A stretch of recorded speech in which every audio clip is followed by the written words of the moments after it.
प्राचीन मिस्र एक ऐसी सभ्यता जो जितनी पुरानी है उतनी ही रहस्यमयी। रेत के नीचे दबी कहानियां, पत्थरों पर उकेरे गए संकेत और ऐसे अवशेष जिनके सामने आज का विज्ञान भी ठहर कर सोचने पर मजबूर हो जाता है। हर नई खुदाई के साथ इतिहास का कोई भूला हुआ अध्याय सामने आता है, लेकिन उसके साथ जन्म लेता है एक नया सवाल। क्या हम सच में मिस्र को समझ पाए हैं, या फिर जो दिख रहा है वह सिर्फ सतह है और असली रहस्य अब भी अंधेरे में छिपे हैं? आज की इस यात्रा में हम उन खोजों की ओर बढ़ेंगे जिन्होंने दुनिया की सोच को बदल दिया और आज भी मानव सभ्यता के ज्ञान को चुनौती देती है। नंबर 15, रोजेटा स्टोन, पत्थर जिसने प्राचीन भाषा को बोलना सिखाया। जब 1799 में मिस्र की धरती से एक साधारण सा दिखने वाला काला पत्थर बाहर निकला, तब किसी ने नहीं सोचा था कि यही पत्थर हजारों साल से बंद पड़े एक पूरे ज्ञान द्वार को खोल देगा। पहली नजर में रोजेटा स्टोन बस एक भारी स्लैब लगता है जिस पर अजीब अजीब चिन्ह खुदे हुए हैं, लेकिन असल में यह पत्थर प्राचीन मिस्र और आधुनिक दुनिया के बीच सबसे मजबूत सेतु बन गया। इस खोज से पहले मिस्र की चित्रलिपि यानी हायरोग्लिफ्स एक रहस्य थी। मंदिरों की दीवारें, कब्रों के अंदर लिखे संदेश और राजाओं के नाम, सब कुछ दिखता था, लेकिन समझ में नहीं आता था। जैसे कोई आवाज हो जो सुनाई दे पर अर्थ न बताए। रोजेटा स्टोन की सबसे बड़ी खासियत यह थी कि उस पर एक ही शाही आदेश 3 अलग अलग लिपियों में लिखा था। ऊपर हायरोग्लिफ्स जिन्हें पुजारी पढ़ते थे, बीच में डेमोटिक जो आम लोगों की भाषा थी, और नीचे प्राचीन यूनानी जिसे उस समय के विद्वान समझ सकते थे। यही यूनानी पाठ व चाबी बना जिससे विद्वानों ने धीरे धीरे हायरोग्लिफ्स का अर्थ खोलना शुरू किया। जैसे जैसे चिन्हों के मायने समझ आने लगे, मिस्र की दीवारें बोलने लगीं। देवताओं की कथाएं, राजाओं की विजय, युद्ध, अनुष्ठान और मृत्यु के बाद के विश्वास सब सामने आने लगे। लेकिन इस पत्थर का रहस्य सिर्फ भाषा तक सीमित नहीं है। यह सवाल भी आज तक गूंजता है कि आखिर इतने महत्वपूर्ण आदेश को 3 भाषाओं में लिखने की जरूरत क्यों पड़ी? क्या यह सत्ता का प्रदर्शन था, या यह दिखाने का प्रयास कि राजा हर वर्ग पर समान रूप से शासन करता है? कुछ लोग मानते हैं कि यह पत्थर सत्ता और नियंत्रण का प्रतीक था, तो कुछ इसे ज्ञान को सुरक्षित रखने की कोशिश मानते हैं। आज रोजेटा स्टोन एक संग्रहालय में सुरक्षित है, लेकिन उसका असली प्रभाव कहीं ज्यादा गहरा है। इसे खोज ने न केवल मिस्र के इतिहास को समझने का रास्ता खोला, बल्कि यह भी साबित किया कि कभी-कभी सबसे साधारण दिखने वाली चीजें सबसे बड़े रहस्यों की कुंजी होती हैं। प्राचीन मिस्र की खामोशी को तोड़ने वाला यह पत्थर आज भी हमें याद दिलाता है कि इतिहास हमेशा दबी आवाज में सच कहता है, बस उसे सुनने की सही चाबी चाहिए।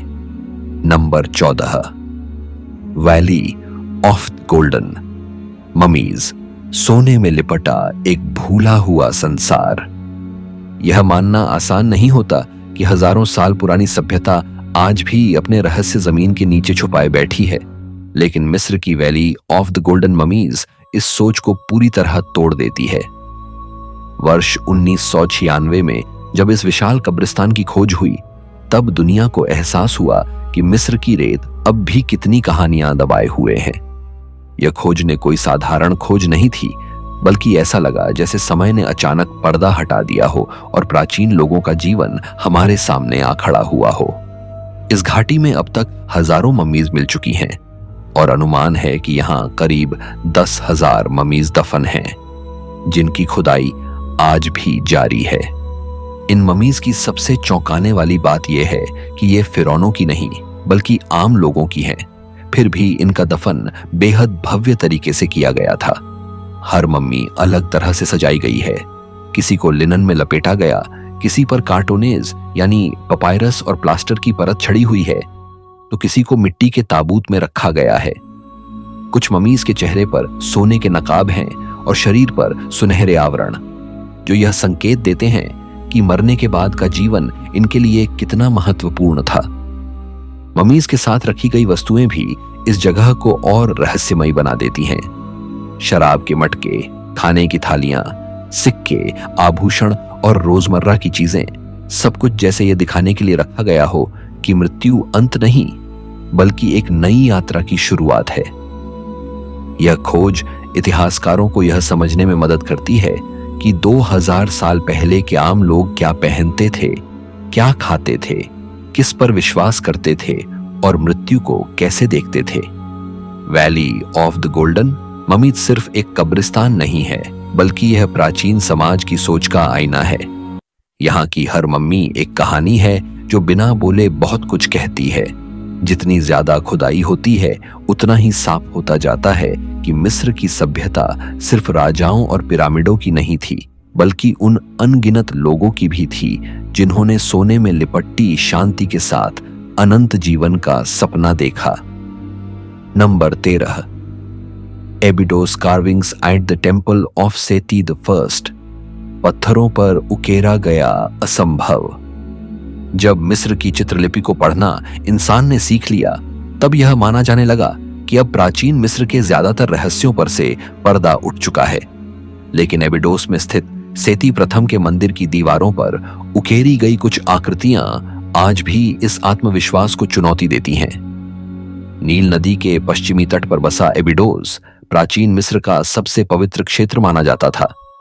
यह जगह कभी राजाओं की समाधि थी और बाद में तीर्थयात्रियों का प्रमुख केंद्र बन गई।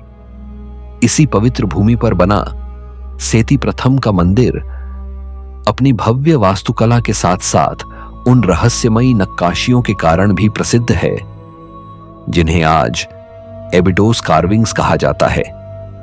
इन नक्काशियों में कुछ आकृतियां ऐसी दिखाई देती हैं जो हैरान कर देती हैं। कुछ लोगों को इनमें आधुनिक हेलीकॉप्टर जैसी आकृति दिखती है, तो किसी को लड़ाकू विमान, पनडुब्बी या फिर किसी अज्ञात उड़ने वाली मशीन का आभास होता है।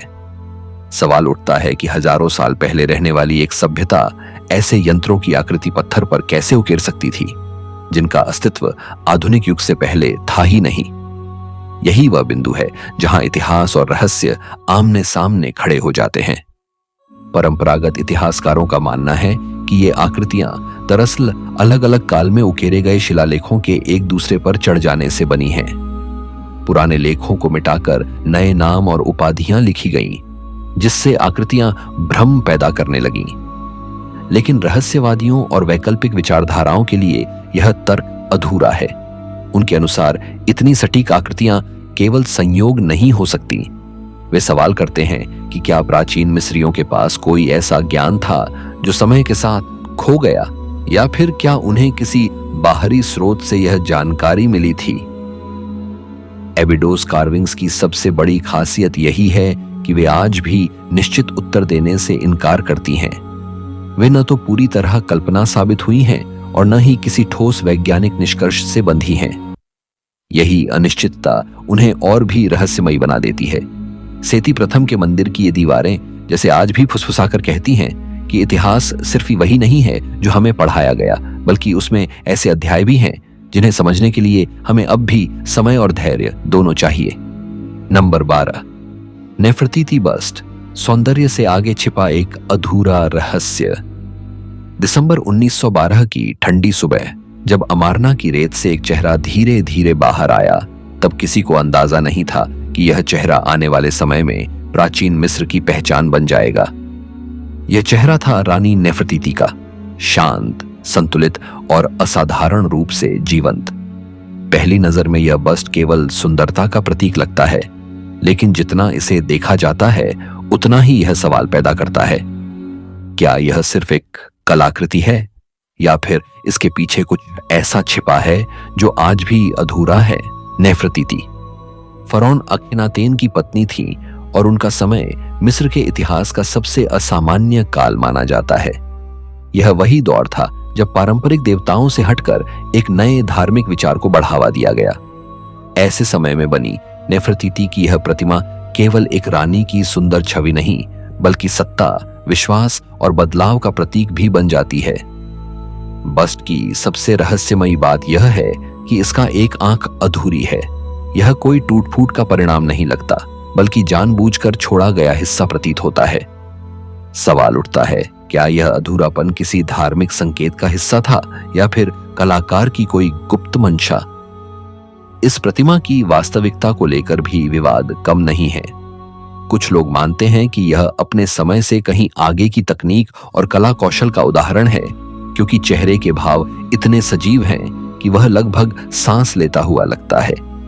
वहीं कुछ इतिहासकार यह सवाल उठाते हैं कि क्या यह बस्ट वास्तव में किसी सार्वजनिक स्थान के लिए बनाई गई थी या फिर यह किसी निजी कार्यशाला का अभ्यास नमूना था। आज यह बस्ट मिस्र से दूर एक संग्रहालय में सुरक्षित है और यही दूरी इसे और रहस्यमयी बना देती है। क्या यह सिर्फ एक ऐतिहासिक वस्तु है या फिर मिस्र के उस द्वार की खामोश गवाह जिसे हम आज भी पूरी तरह समझ नहीं पाए हैं? नेफरतीति का यह चेहरा सदियों से हमें देख रहा है, बिना कुछ कहे, और शायद यही इसकी सबसे बड़ी ताकत है। जितना इसे समझने की कोशिश की जाती है, उतना ही यह एहसास होता है कि प्राचीन मिस्र का सौंदर्य सिर्फ दिखने में नहीं, बल्कि उसके रहस्यों में भी बसता है। Number 11, Nabta Playa stone circle. जब इंसान ने पहली बार आसमान को पढ़ना चाहा। दुनिया जब भी रहस्यमयी पत्थर के घेरे की बात करती है, ज्यादातर लोगों के दिमाग में स्टोनहेंज का नाम आता है, लेकिन मिस्र के रेगिस्तान में मौजूद नब्ता प्लाया स्टोन सर्कल उससे भी कहीं पुराना है और शायद कहीं ज्यादा चौंकाने वाला। यह जगह लगभग 7000 साल पुरानी मानी जाती है, यानी स्टोनहेंज से भी हजारों साल पहले की। नील नदी से काफी दूर एक सूखे और वीरान क्षेत्र में स्थित यह पत्थरों का घेरा अपने आप में एक बड़ा सवाल है। आखिर इतनी प्राचीन सभ्यता को आसमान से जुड़ने की जरूरत क्यों पड़ी? नब्ता प्लाया की खोज 1970 के दशक में हुई और तभी से यह इतिहासकारों और खगोलविदों दोनों के लिए रहस्य बनी हुई है। यहां पत्थरों को किसी बेतरतीब तरीके से नहीं रखा गया, बल्कि एक खास गणितीय और खगोलीय क्रम में सजाया गया है। कुछ पत्थर ऐसे कोण पर स्थित हैं कि वे साल के खास दिनों जैसे ग्रीष्म अयनांत पर सूरज के उगने और डूबने की दिशा की ओर संकेत करते हैं। यह इशारा करता है कि यहां रहने वाले लोग सिर्फ शिकारी या घुमंतू नहीं थे, बल्कि वे समय, आर्थू और आकाशीय घटनाओं की गहरी समझ रखते थे। सबसे चौंकाने वाली बात यह है कि यह सब उस दौर में किया गया जब मिस्र की महान सभ्यता, पिरामिड और फरौन का युग अभी शुरू भी नहीं हुआ था। इसका मतलब यह हुआ कि खगोलीय ज्ञान मिस्र में सभ्यता के जन्म से भी पहले मौजूद था। सवाल उठता है, यह ज्ञान आया कहां से? क्या यह अनुभव और पीढ़ियों की निगरानी का नतीजा था या फिर किसी खोई हुई परंपरा का अवशेष? कुछ लोग मानते हैं कि नब्ता प्लाया केवल एक खगोलीय वेधशाला नहीं था, बल्कि धार्मिक अनुष्ठानों का भी केंद्र था। यहां मिले पशु अवशेष और संरचनाएं संकेत देती हैं कि लोग यहां विशेष अवसरों पर इकट्ठा होते थे, शायद बारिश, फसल या देवताओं से जुड़ी प्रार्थनाओं के लिए। नब्ता प्लाया स्टोन सर्कल हमें यह एहसास दिलाता है कि इंसान की जिज्ञासा बहुत पुरानी है। आसमान को समझने, समय को मापने और प्रकृति से तालमेल बैठाने की यह कोशिश शायद मानव इतिहास की सबसे शुरुआती वैज्ञानिक सोच थी। आज भी रेगिस्तान की खामोशी में खड़े ये पत्थर सवाल पूछते हैं, क्या यह ज्ञान की शुरुआत थी या किसी भूले हुए अध्याय का आखिरी निशान? नंबर 10, खुफू शिप, देवताओं की यात्रा या इंसान की सबसे पुरानी समुद्री कहानी। जब गीजा के महान पिरामिडों के पास जमीन के नीचे दबी हुई लकड़ी के हजारों टुकड़ों की खोज हुई, तब किसी को अंदाजा नहीं था कि ये टुकड़े मिलकर मानव इतिहास के सबसे पुराने और सबसे रहस्यमयी जहाजों में से एक का रूप लेंगे। यह जहाज था खुफू शिप, जिसे फरौन खुफू के समय बनाया गया था। लगभग 4500 साल पुराना यह जहाज आज भी इतिहासकारों और पुरातत्वविदों को हैरान करता है, क्योंकि यह सिर्फ एक जहाज नहीं, बल्कि आस्था, तकनीक और प्रतीकवाद का अनोखा संगम है। खुफू शिप की लंबाई करीब 143 फीट और चौड़ाई लगभग 19 फीट है। इतनी विशाल संरचना उस समय बनाई गई जब धातु के औजार भी सीमित थे। सबसे चौंकाने वाली बात यह है कि यह जहाज एक भी कील के बिना तैयार किया गया था। लकड़ी के तख्तों को इस तरह जोड़ा गया कि वे आज भी मजबूती से टिके हुए हैं। यह बात अपने आप में यह सवाल खड़ा करती है कि उस दौर के कारीगरों के पास लकड़ी के काम की कितनी उन्नत समझ थी। इतिहासकारों का मानना है कि यह जहाज एक सोलर बार्ज था, यानी सूर्य देव की दिव्य नाव। विश्वास था कि मृत्यु के बाद फरौन इसी नाव पर सवार होकर सूर्य देव के साथ आकाश की यात्रा करेगा। लेकिन कहानी यहां खत्म नहीं होती। जहाज के कुछ हिस्सों पर पानी के संपर्क के निशान मिले हैं, जिससे यह अंदाजा लगाया जाता है कि यह नाव वास्तव में नील नदी में तैरी भी हो सकती है। शायद इसी पर फरौन का पार्थिव शरीर मेम्फिस से गीजा तक लाया गया था। इस जहाज की खोज जितनी अद्भुत है, उसकी पुनर्रचना उतनी ही अविश्वसनीय। जब यह मिला तब यह हजारों टुकड़ों में बिखरा हुआ था। एक मिस्री पुनर्स्थापक ने वर्षों तक धैर्य और समझ के साथ इन टुकड़ों को जोड़कर पूरा जहाज खड़ा किया। यह ऐसा काम था जिसमें न कोई नक्शा था और न कोई निर्देश, सिर्फ अनुभव और समझ। खुफू शिप हमें यह दिखाती है कि प्राचीन मिस्र सिर्फ ही पिरामिडों की सभ्यता नहीं थी, बल्कि ऐसी संस्कृति थी जो मृत्यु के बाद की यात्रा को भी उतनी ही गंभीरता से लेती थी जितनी जीवन को। यह जहाज आज भी खड़ा होकर पूछता है, क्या यह सिर्फ एक धार्मिक प्रतीक था या फिर मानव इतिहास की पहली महान समुद्री कहानी का गवाह? नंबर 9, टॉम्ब ऑफ किंग टुट, मौत के बाद भी सुरक्षित रखा गया रहस्य। किंग टुट का नाम आज दुनिया के सबसे प्रसिद्ध फरौनों में लिया जाता है, लेकिन हैरानी की बात यह है कि अपने जीवन काल में वह कोई महान विजेता या शक्तिशाली शासक नहीं था।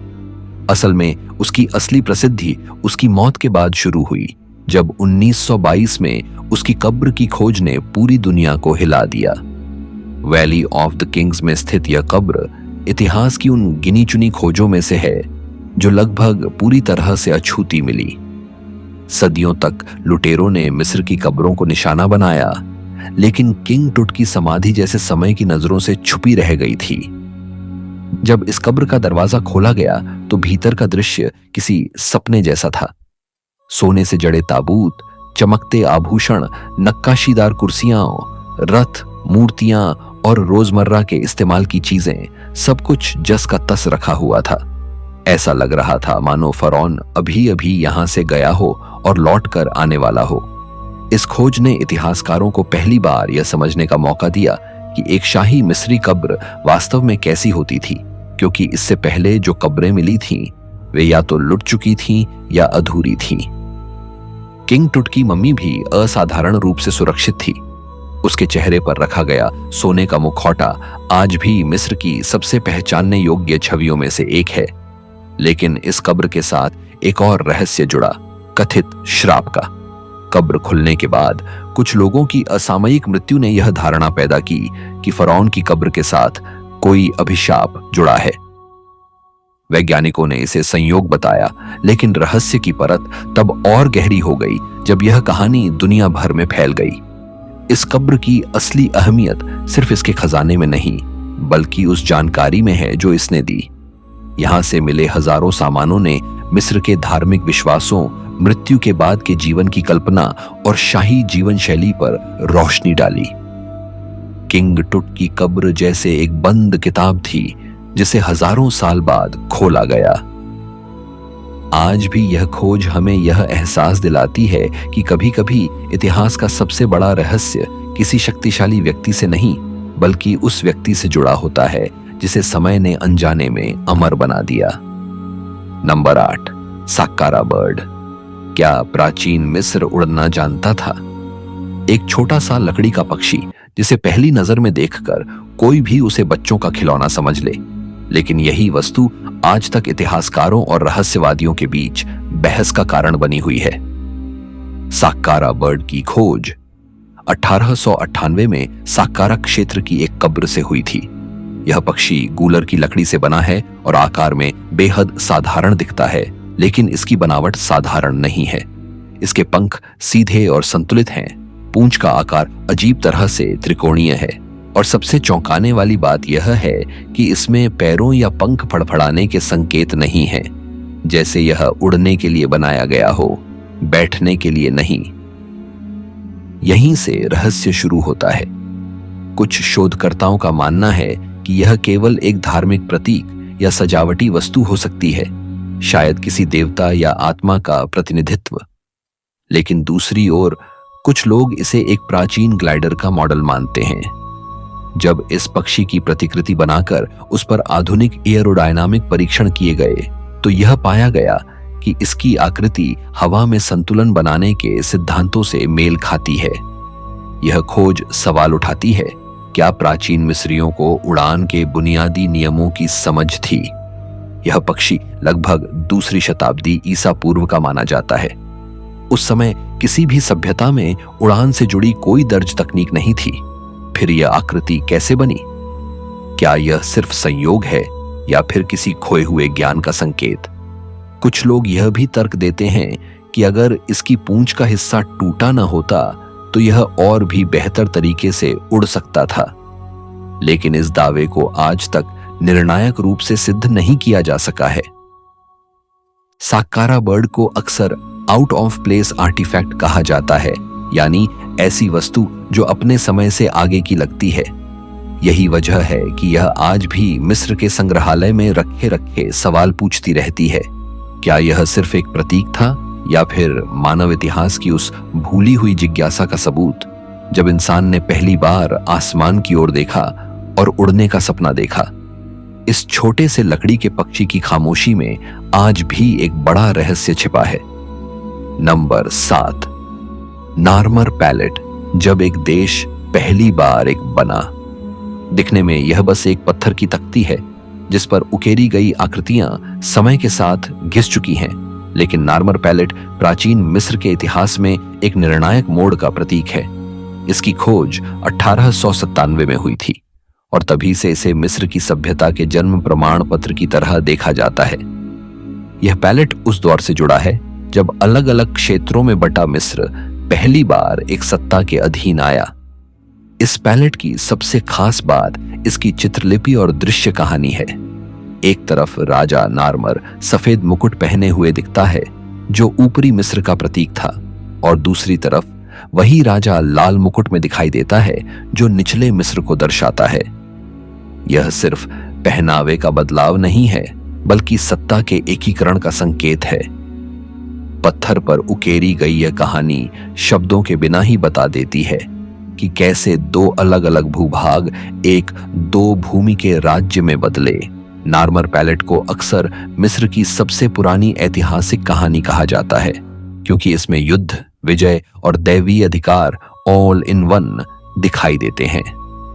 राजा को दुश्मनों को पराजित करते हुए दिखाया गया है, लेकिन उसके ऊपर देवताओं की प्रतीकात्मक मौजूदगी यह बताती है कि सत्ता केवल ताकत से नहीं बल्कि ईश्वरीय समर्थन से भी जुड़ी मानी जाती थी।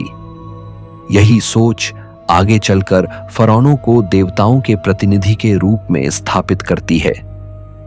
इस पैलेट का इस्तेमाल शायद सौंदर्य प्रसाधनों को पीसने के लिए किया जाता था, लेकिन इसका असली महत्व व्यावहारिक नहीं बल्कि प्रतीकात्मक है। यह दिखाता है कि कला, राजनीति और धर्म प्राचीन मिस्र में एक दूसरे से अलग नहीं थे। हर आकृति, हर मुद्रा किसी न किसी संदेश को पहुंचाने के लिए बनाई गई थी। नार्मर पैलेट आज भी इतिहासकारों को यह सोचने पर मजबूर करता है कि क्या यह सचमुच किसी एक ऐतिहासिक घटना का चित्रण है या फिर सत्ता को वैध ठहराने के लिए रची गई एक आदर्श कहानी। जो भी हो, यह पैलेट उस पल का गवाह है जब मिस्र सिर्फ एक भूगोल नहीं रहा बल्कि एक पहचान बना। पत्थर पर उकेरी गई यह कहानी आज भी खामोशी से बताती है कि सभ्यताओं की नींव कैसे रखी जाती है, तलवार, विश्वास और प्रतीकों के सहारे। Number 6, canopic jars. मृत्यु के बाद भी शरीर को पूरा रखने की जिद। प्राचीन मिस्र में मृत्यु अंत नहीं थी बल्कि एक नए अस्तित्व की शुरुआत मानी जाती थी।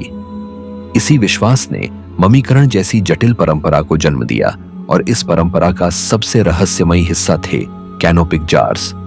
ये जार साधारण बर्तन नहीं थे, बल्कि ऐसे पवित्र पात्र थे जिनमें इंसानी अंगों को सहेज कर रखा जाता था ताकि आत्मा परलोक में भी अपने शरीर को पहचान सके।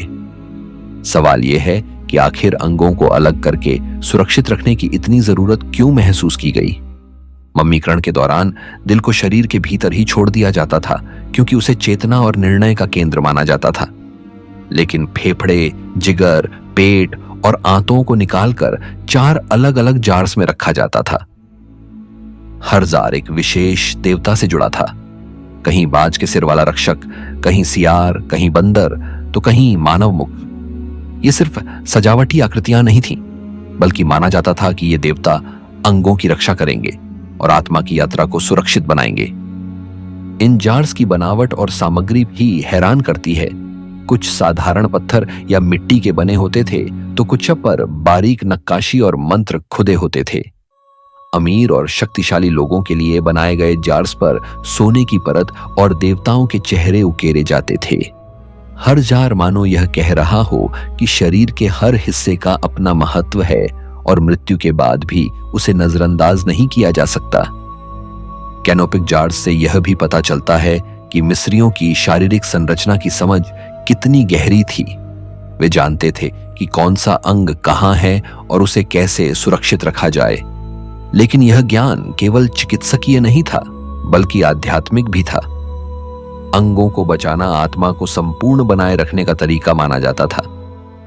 आज जब ये जार संग्रहालयों में रखे जाते हैं, तो वे हमें यह सोचने पर मजबूर करते हैं कि क्या यह सिर्फ धार्मिक विश्वास था या फिर मृत्यु के डर से उपजी एक जटिल मनोवैज्ञानिक व्यवस्था।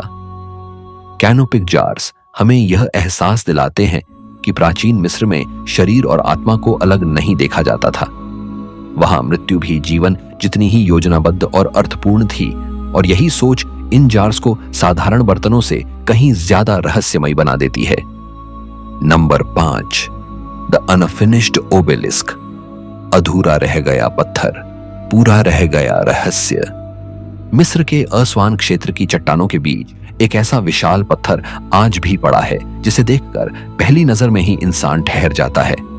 यह है अनफिनिश्ड ओबेलिस्क, दुनिया का सबसे बड़ा जात प्राचीन ओबेलिस्क जो कभी पूरा हो ही नहीं पाया। आमतौर पर ओबेलिस्क को देवताओं और फरौनों की अमरता का प्रतीक माना जाता था, लेकिन यह अधूरा ओबेलिस्क किसी विजय या शक्ति का नहीं, बल्कि सवालों का स्मारक बन गया है। अगर यह ओबेलिस्क पूरा हो जाता तो इसकी ऊंचाई लगभग 137 फीट होती और इसका वजन 1200 टन से भी ज्यादा होता।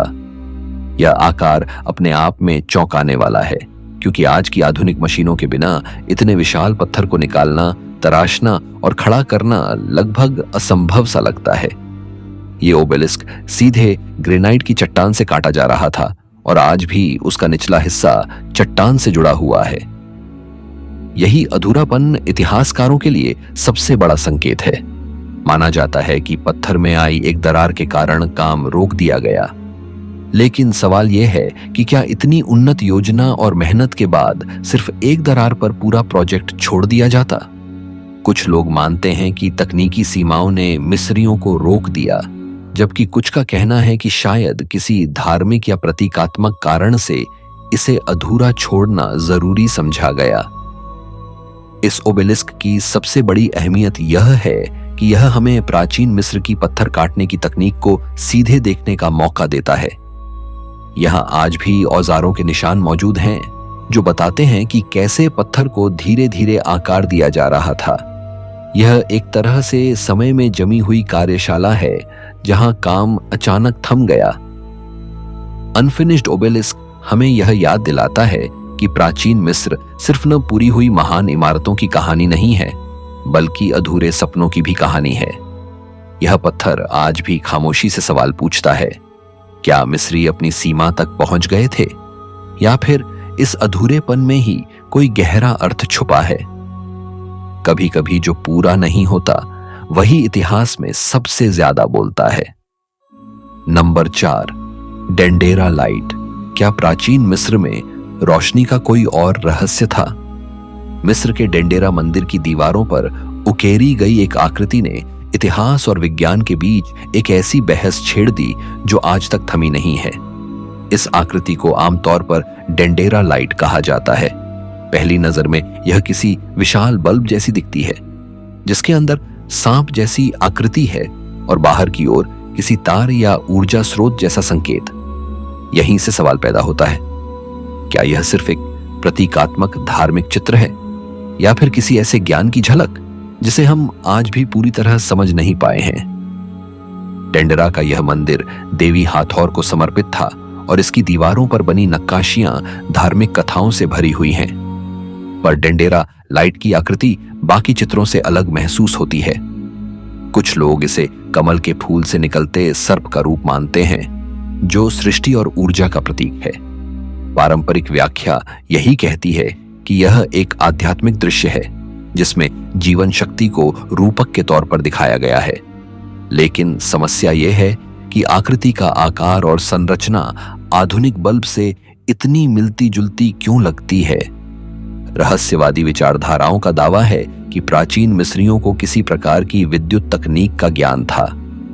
वे यह तर्क देते हैं कि पिरामिडों और गहरी कब्रों के भीतर धुएं के निशान नहीं मिलते, जबकि रोशनी के बिना वहां काम करना असंभव लगता है। तो क्या डेंडेरा लाइट उस खोई हुई तकनीक का संकेत हो सकती है? कुछ लोग इसे तथाकथित बैटरी से जोड़ते हैं और मानते हैं कि मिस्रियों ने किसी तरह ऊर्जा उत्पन्न करने का तरीका खोज लिया था। हालांकि मुख्यधारा के इतिहासकार इन दावों को खारिज करते हैं और कहते हैं कि यह सब आधुनिक कल्पना का असर है। उनके अनुसार प्राचीन प्रतीकों को आधुनिक वस्तुओं से जोड़ना भ्रम पैदा करता है। लेकिन फिर भी सवाल वहीं का वहीं खड़ा है। अगर यह सिर्फ धार्मिक प्रतीक है तो इसे इतनी असामान्य शैली में क्यों दर्शाया गया? डेंडेरा लाइट आज भी पत्थर पर जमी हुई एक पहेली है। यह हमें याद दिलाती है कि प्राचीन मिस्र को पूरी तरह समझ लेना शायद उतना आसान नहीं जितना हम मान लेते हैं।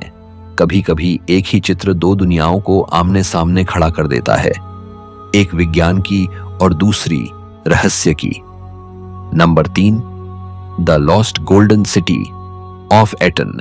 रेत के नीचे दबी एक पूरी दुनिया। एक पूरे शहर का खो जाना अपने आप में अविश्वसनीय लगता है, लेकिन मिस्र की रेत ने हजारों साल तक यही किया। The lost golden city of Eton की खोज ने इतिहासकारों को उसी तरह चौंका दिया जैसे कभी किंग टुट की कब्र ने चौंकाया था। यह शहर लगभग 3000 साल पुराना माना जाता है और इसे हाल के वर्षों में उजागर किया गया, जब खुदाई के दौरान अचानक दीवारें, गलियां और कमरे सामने आने लगे। धीरे धीरे साफ हुआ कि यह कोई साधारण बस्ती नहीं, बल्कि अपने समय का एक बड़ा और संगठित शहर था। यह शहर फरौन अमेनोटेप तृतीय के शासनकाल से जुड़ा माना जाता है, जिसे मिस्र के सबसे समृद्ध दौरों में गिना जाता है। यही वह समय था जब सत्ता, कला और उद्योग अपने चरम पर थे। एटन का यह शहर औद्योगिक गतिविधियों का केंद्र था। यहाँ कार्यशालाएं थीं, बर्तन बनाए जाते थे, आभूषण गढ़े जाते थे और रोजमर्रा के इस्तेमाल की वस्तुएं तैयार होती थीं। हर कमरे में बिखरे हुए औजार और बर्तन इस बात का संकेत देते हैं कि लोग अचानक नहीं, बल्कि किसी व्यवस्थित तरीके से यहां से गए थे। सबसे रहस्यमयी सवाल यही है कि आखिर यह शहर छोड़ा क्यों गया? कहीं किसी बड़े प्राकृतिक बदलाव का असर तो नहीं था, या फिर राजनीतिक और धार्मिक बदलावों ने लोगों को यहां से जाने पर मजबूर कर दिया? कुछ इतिहासकार मानते हैं कि धार्मिक सुधारों और सत्ता परिवर्तन के कारण यह शहर धीरे धीरे वीरान हुआ, लेकिन रेत के नीचे इतनी अच्छी हालत में दबा रह जाना बताता है कि इसे नष्ट नहीं किया गया, बल्कि भुला दिया गया। इस शहर की खोज ने इतिहासकारों को आम लोगों के जीवन को समझने का दुर्लभ मौका दिया है। राजाओं और देवताओं की कहानियों से हटकर यहाँ साधारण परिवारों की जिंदगी के निशान मिलते हैं। रसोई, भंडार, गलियां और काम की जगहें। यह खोज बताती है कि प्राचीन मिस्र सिर्फ पिरामिडों और मंदिरों की सभ्यता नहीं थी, बल्कि मेहनत करने वाले लोगों की भी थी, जिनका जीवन सत्ता के उतार चढ़ाव से गहराई से जुड़ा था। Lost golden city of Eton आज भी खुदाई के साथ साथ सवालों को जन्म दे रही है। हर नई दीवार, हर नया कमरा इतिहास की उस परत को खोलता है जिसे समय ने जानबूझकर ढक दिया था। यह शहर हमें यह एहसास दिलाता है कि कभी-कभी इतिहास की सबसे बड़ी कहानियां राजमहलों में नहीं, बल्कि उन गलियों में छिपी होती हैं जहां आम लोग अपने सपनों के साथ जीते थे। नंबर 2, गीजा के पिरामिड के चैम्बर्स, पत्थरों के भीतर छुपे अनकहे रहस्य। गीजा का महान पिरामिड सदियों से मानव सभ्यता की सबसे बड़ी पहेलियों में से एक रहा है।